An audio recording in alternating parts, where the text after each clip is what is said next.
उसकी जिद के आगे झुक गया, या मतलब उसके वो बीमारी से मर गया, या आप उसकी जिद के आगे क्यों झुके, आपको किसी प्रेशर में नहीं आना चाहिए था।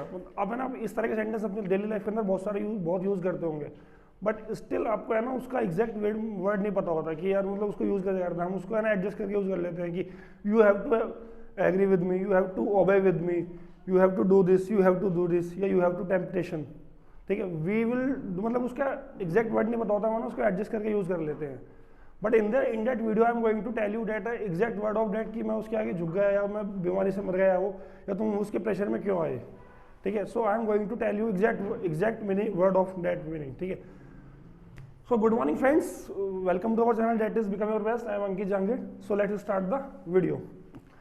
सो अगर आप कभी भी आपको ये बोलते हो ना कि यार तुम उसकी जिद के आगे क्यों झुके, या आप वो बीमारी से मर गया, या आपने कि उसके लालच में क्यों आए, या आप वहाँ पर क्यों गए, सो उसका जो एग्जैक्ट वर्ड होता है that is succumb to, SCCUMB। ठीक है, सो आपको ये वर्ड यूज करना है, स्कम टू। अब हम इसकी स्ट्रक्चर देखेंगे। स्ट्रक्चर इसकी आती है, सबसे पहले आएगा सेंटेंस, उसके बाद हेल्पिंग वर्ब, फिर स्कम टू, और फिर ऑब्जेक्ट। ठीक है, ये सेंटेंस नहीं सब्जेक्ट होगा यहाँ पे, जो सब्जेक्ट आएगा, फिर हेल्पिंग वर्ब, फिर स्कम टू और ऑब्जेक्ट। स्कम्ड टू हमारी है वर्ब, इसको हम स्कम्बिंग, तुम उसकी जिद के आगे क्यों झुक रहे हो, why you are succumbing his obstinacy, तुम उसके लालच में क्यों आ रहे हो, why are you succumbing to his temptation. मतलब आपको है ना ये वर्ब है, आप इसको कैसे भी यूज कर सकते हो, पास्ट में भी यूज कर सकते हो, प्रेजेंट में भी यूज कर सकते हो, फ्यूचर में भी यूज कर सकते हो। So now we will see some example of succumb to.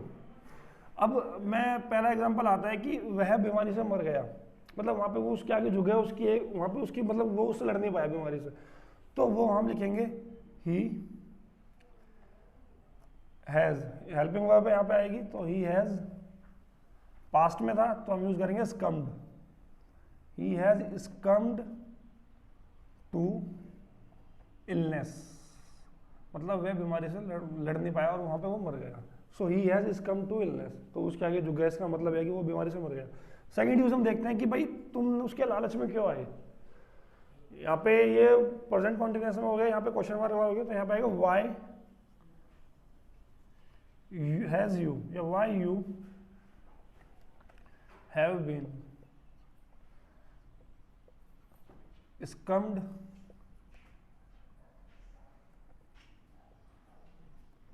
To his, उसके लालच में क्यों आए, तो हिज लालच होता है temptation, TEMP, temptation, TATION।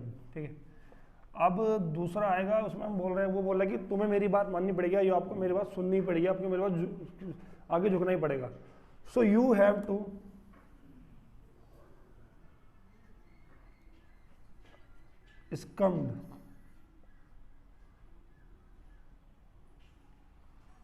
स्कम्ड to my जिद, जिद को बोलते हैं ऑब्स्टेनेसी, OBSTI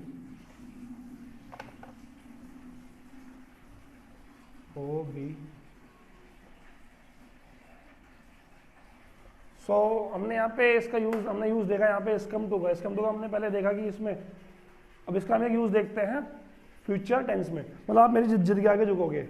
so you will succumb to my obstinacy, ये आपको वहां जाना पड़ेगा, आपको वहां पे मेरी बात माननी पड़ेगी। So you will have to come to my order, my talk, whatever you want to say. So in future, या अगर आप इस वीडियो देखने के बाद अगर आप कभी भी आपको इस तरह का सेंटेंस मिलता है स्कम टू का, तो आप उसको समझ जाना कि वहाँ पर वो उसकी प्रेशर में आया हुआ है।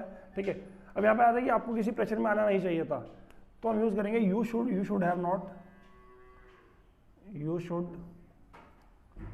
Have not is come to any pressure,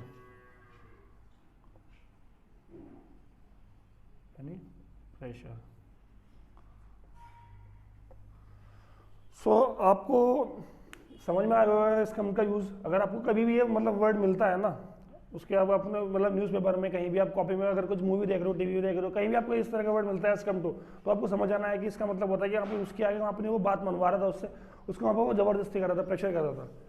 okay, so friend, that's all about that video, and I am just hoping that you would love the video. So if you love the video, so you know what you need to do, just like, share and subscribe.